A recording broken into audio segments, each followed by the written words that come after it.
Hi again. Just in case you were wondering, yes, that was my husband drilling something. I mean, why wouldn't he be drilling at 7:30 at night? I have no idea. I did go down to check he wasn't just drilling random holes into the walls of our house, and he's not, so I'm just going to leave him to it. I think he's done, so that should be the end of our interruptions.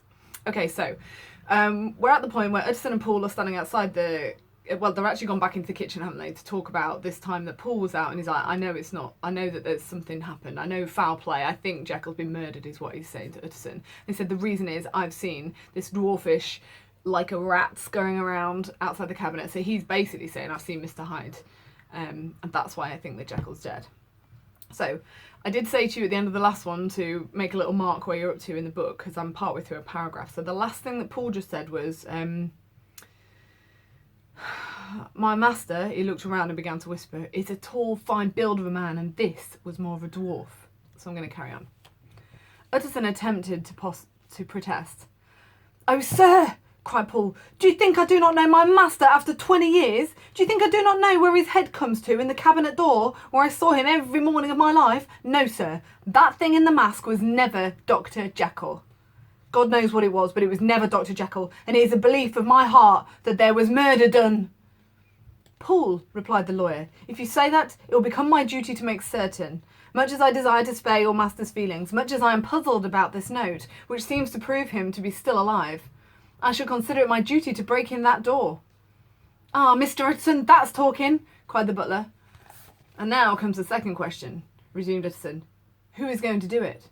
Why, you, me, sir, was the undaunted reply. That is very well said, returned the lawyer. Whatever comes of it, I shall make it my business to see you are no loser. So he's basically saying, okay, if we go and bust the door, I'm going to make sure you don't get in trouble for it, because remember, Paul is just a servant and he shouldn't be breaking anybody's anything.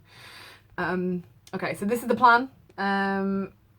And you got to feel for Paul, because yes, he does know Dr. Jekyll. He would know if he'd seen and heard Dr. Jekyll, and if it was someone else. And he's like, it was somebody else. It was not Jekyll. You've got to take my word for it. So because he's become so impassioned about it, Utson's like, okay, fine. But just so you know, now you've said that, we've got to break the door down. And he's like, fine, let's do that. There is an axe in the theatre, continued Paul, and you might take the kitchen poker for yourself. The lawyer took that rude but weighty instrument into his hand and balanced it. Do you know, Paul, he said, looking up, that you and I are about to place ourselves in a position of some peril?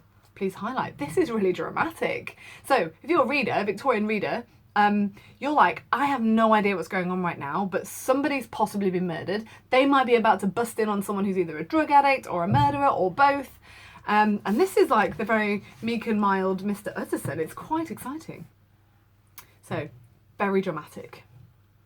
So something really bad could happen, and I guess they could get killed in this process, couldn't they? Is what he's saying. You may say so, sir, indeed, returned the butler. It is well then that we should be frank, said the other. We both think more than we have said. Let us make a clean breast. This masked figure that you saw, did you recognise it? Well, sir, it went so quick, and the creature was so doubled up, that I could hardly swear to it, was the answer. But if you mean, was it Mr. Hyde? Why, yes, I think it was. You see, it was much of the same bigness, and he had the same quick, light way with it. And then, who else could have got in by the laboratory door? You have not forgot, sir, that at the time of the murder, he had still the key with him, and that's not all. I don't know, Mr. Utterson, if you've ever met this Mr. Hyde. Yes, said the lawyer. I only once spoke with him. Then you must know, as well as the rest of us, that there was something queer about that gentleman, something that gave a man a turn. I don't know rightly how to say it, sir, beyond this, that you felt it in your marrow, kind of cold and thin.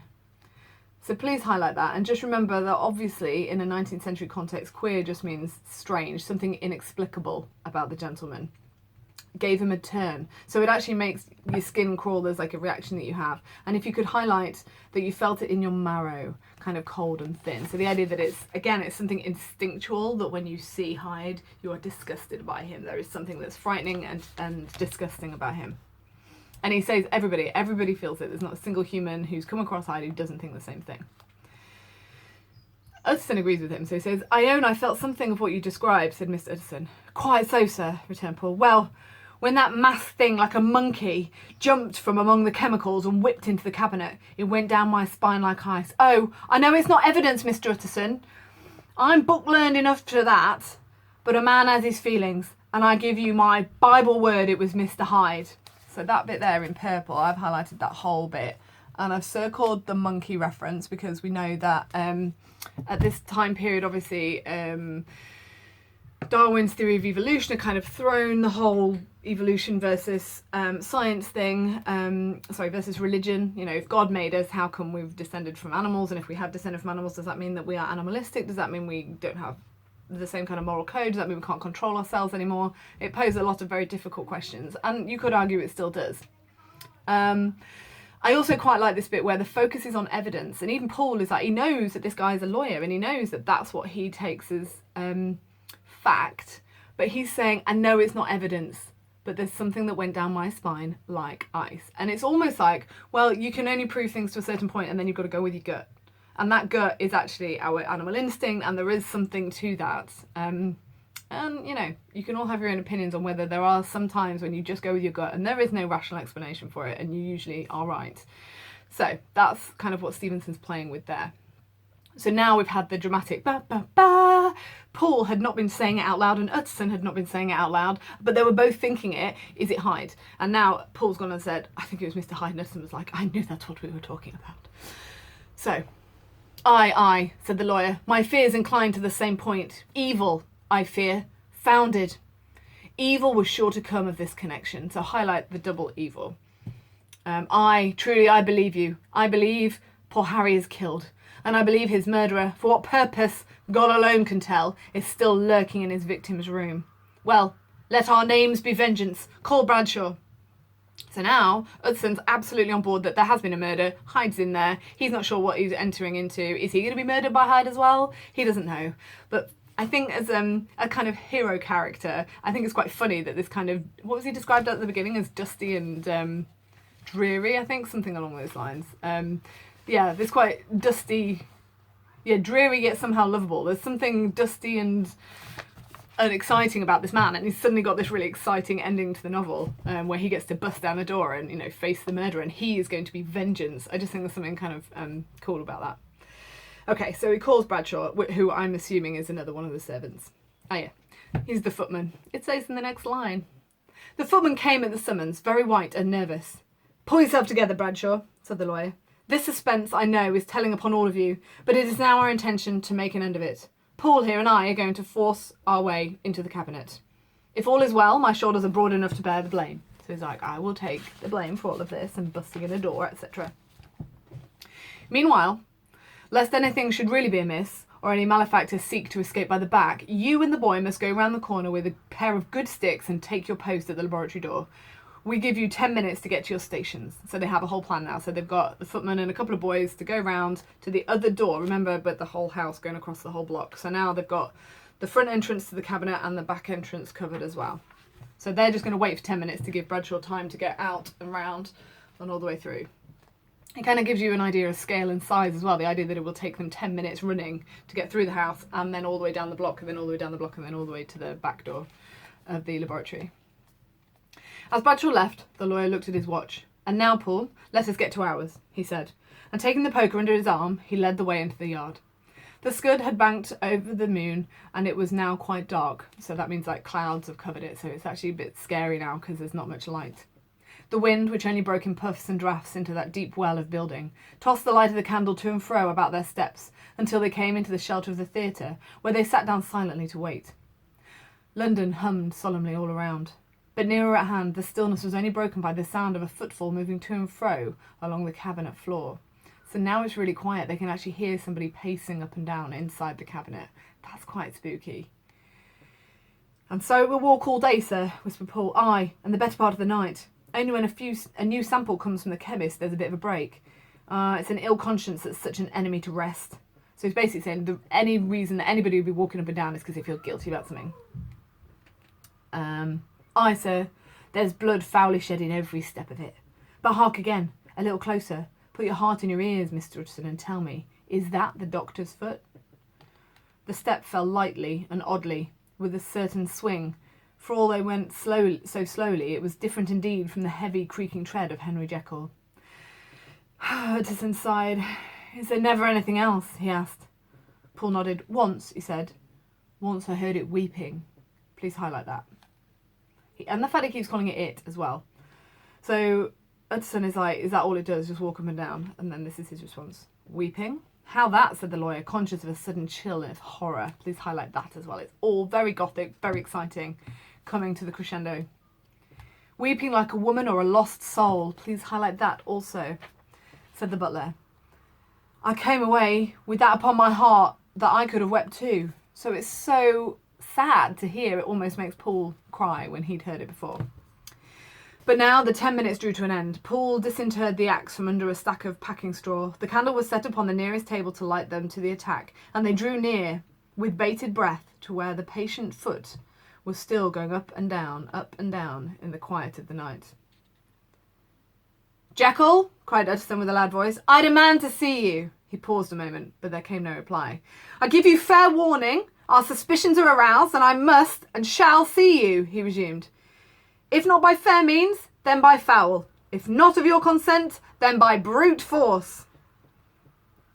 Utterson, said the voice. So please highlight this line, the whole line, and I've circled the way it says the voice, not Henry Jekyll, it just says the voice. Utterson, said the voice, for God's sake, have mercy. So again, it's this religious language asking for mercy. And we don't know why and what from and anything. Ah, that's not Jekyll's voice. It's Hyde's, cried Utterson. Down with the door, Paul. Paul swung the axe over his shoulder. The blow shook the building, and the red baize door leaped against the lock and hinges. A dismal screech, as of mere animal terror, rang from the cabinet. Please highlight that. So like a, I don't know, that's my best screech of an animal. But animal terror, the noise that comes out of in there when they're bashing at the door, is terrifying. Up went the axe again and again. The panels crashed and the frame bounded. 4 times the blow fell, but the wood was tough, and the fittings were of excellent workmanship, and it was not until the 5th that the lock burst asunder, and the wreck of the door fell inwards on the carpet. So it's almost like the door had been reinforced to try and stop somebody from breaking in, which kind of makes you think, what kind of people have rooms where they are locked all the time and they're reinforced? Only people doing bad things. Yeah. The besiegers, so Paul and Utterson, the word besiegers is somebody, you know, like besieging a castle would be the people attacking it, so they're the people attacking the door. Appalled by their own riot and the stillness that has succeeded, stood back a little and peered in. So Utterson is an upstanding Victorian gentleman. He's never battered anything into anywhere, so he's just like, this is, when it says appalled by their own riot, it's like they're shocked at their own fierceness that they have inside them to be able to break this door down, and it's kind of shocked them a bit. They stood back a little and peered in. There lay the cabinet before their eyes in the quiet lamplight, a good fire glowing and chattering on the hearth, the kettle singing its thin strain, a drawer or two open, papers neatly set forth on the business table, and nearer the fire, the things laid out for tea. The quietest room, you would have said, but for the glazed presses full of chemicals, the most commonplace that night in London. So this is, I've got it written here, I've highlighted the things laid out for tea in the quietest room. I've highlighted that, and if you post-it noting it, just put, this is kind of Jekyll's conflict. So it's very, very ordinary, and yet something clearly very terrible has happened here. So it's the contrast of the image of it being set for tea and the kettle boiling and all these kind of very homely images contrasting with whatever it is that's actually happened. Oh, here we get the drama. Are you ready? Right in the midst there lay the body of a man, sorely contorted and still twitching. Please highlight that. I've put a little bracket around this whole bit here. Like, I don't know if you can see that there. I've also put, this would make a good extract. So the exam board might pick this bit. So right in the midst there lay the body of a man, sorely contorted, that means all twisted up and still twitching. They drew near on tiptoe, turned it on its back, and beheld the face of Edward Hyde. He was dressed in clothes far too large for him, clothes of the doctor's bigness. The cords of his face still moved with the semblance of life, but life was quite gone. Ba, ba, ba, Hyde is dead, but still twitching. Life was quite gone, and by the crushed phial in his hand and the strong smell of kernels that hung upon the air, Utterson knew that he was looking on the body of a self-destroyer. Hyde has killed himself. Okay, so the body of a self-destroyer. Remember, religiously considered a crime against God in this time period, so this is really dramatic. And it's like when they've started bashing the door down, he's taken something and they've bashed the door down just in time to see the last ebbs of life leaving him, and he's still twitching on the floor. Very dramatic, very exciting, people. What a good film this would make, you would think, yes? So far so good. Yeah, there aren't actually very many decent, in fact there aren't any really, really good versions of this, and I've had a few students going on to film school, and I've told them they have to make a decent version of this when they are famous and making careers as directors, because this is such a great story. Anyway, we will watch some of the really terrible versions, and actually they're not as terrible as they make out. They're not too bad, they're just very of their era. So there's a 1930s one which kind of reflects some of the fears of the 1930s, so we can talk about that. Anyway, distracted Mrs. Hanson.